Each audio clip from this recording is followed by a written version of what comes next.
हमारे सभी दर्शक बंधुओं को राम राम।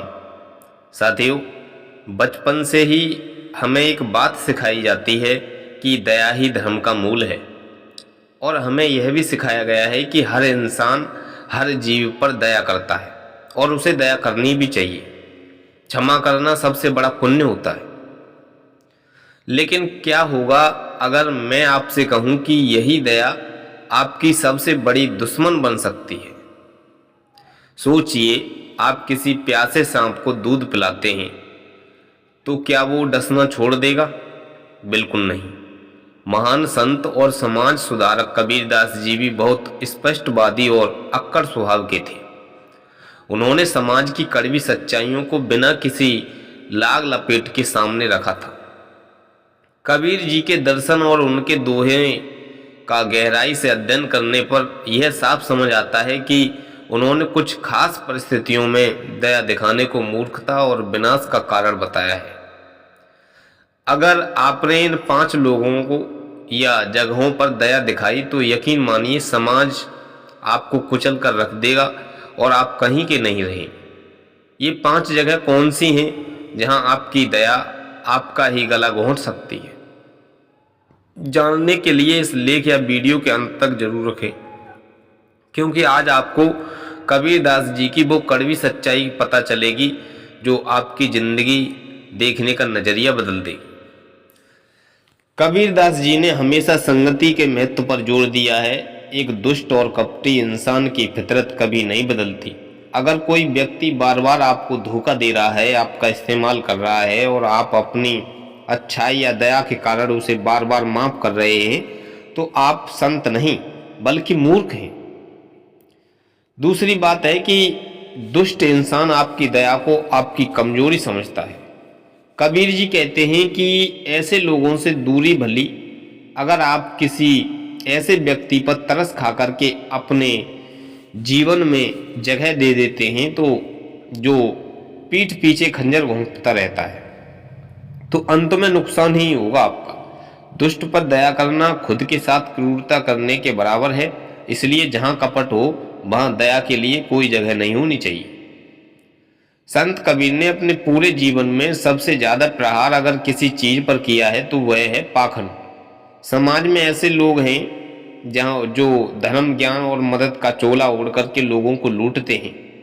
चाहे वह कोई झूठा गुरु हो, चाहे ढोंगी बाबा हो, या कोई ऐसा इंसान हो जो समाज को बेवकूफ बना रहा हो। अक्सर लोग सोचते हैं कि छोड़ो, हमें क्या लेना, भगवान उसे उसकी सजा खुद देगा, या तरस खा करके उसकी गलतियों को नजरअंदाज कर देते हैं। कबीरदास जी के अनुसार पाखंड पर दया करना या उसे बर्दाश्त करना सबसे बड़ा पाप है। जब आप एक पाखंडी पर दया करते हैं तो आप केवल अपना ही नहीं बल्कि पूरे समाज का नुकसान कर रहे होते हैं। पाखंड को बेनकाब करना चाहिए और उस पर रहम नहीं खाना चाहिए। तीसरी बात उन्होंने बताई कि अपने स्वयं के आलस्य और बुरी आदतों पर दया। यह शायद सबसे महत्वपूर्ण बिंदु है।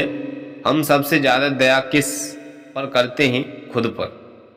आज मन नहीं है, कल काम कर लूंगा, थोड़ी देर और सो लेता हूं। आज एक दिन जंक फूड खा लिया तो क्या हुआ? कबीरदास जी का सबसे प्रसिद्ध दुआ है कि काल करे सो आज कर, आज करे सो अब, और पर में परले होई कि बहुत करे वो कब।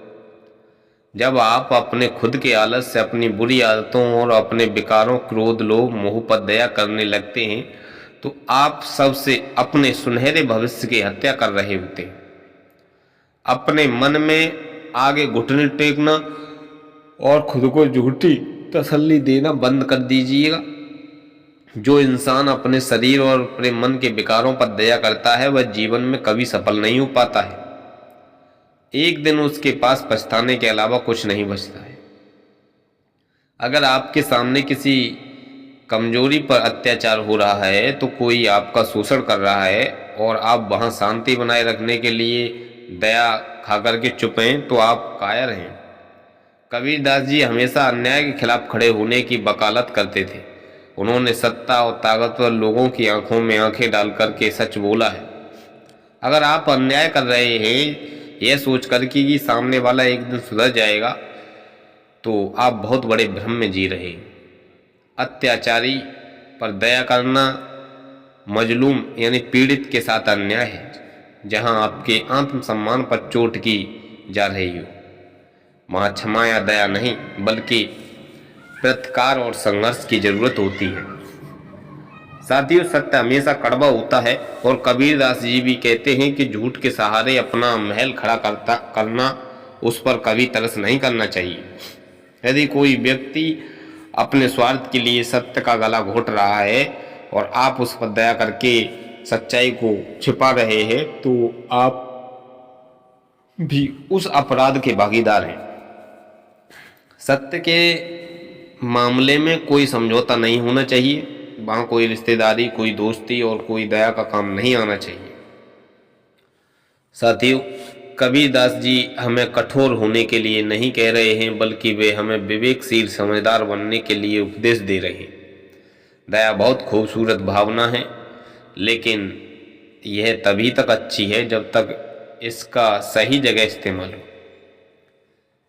एक सच्चे और मजबूत इंसान की तरह जीना सीखें। दया वहाँ दिखाएं जहाँ कोई बेबस हो, कोई लाचार हो, जिसमें सच में आपकी मदद की ज़रूरत हो उसे। लेकिन दुष्टों, पाखंडियों और अपने आलस, अन्यायियों और सत्य का अपमान करने वालों पर दया करके अपना जीवन बर्बाद न करें। अपनी दया आपका गहना है, उसे उन लोगों के पैरों में मत फेंकिए जिन्हें उसकी कोई कदर नहीं करता। कबीर जी का सीधा सा संदेश है, जागरूक बनो, आंखें खोलो और सही गलत की पहचान करो। साथियों, ये ज्ञानवर्धक प्रसंग आपके लिए कैसा लगा? आप अपनी कमेंट बॉक्स में राय जरूर दें। तब तक के लिए धन्यवाद।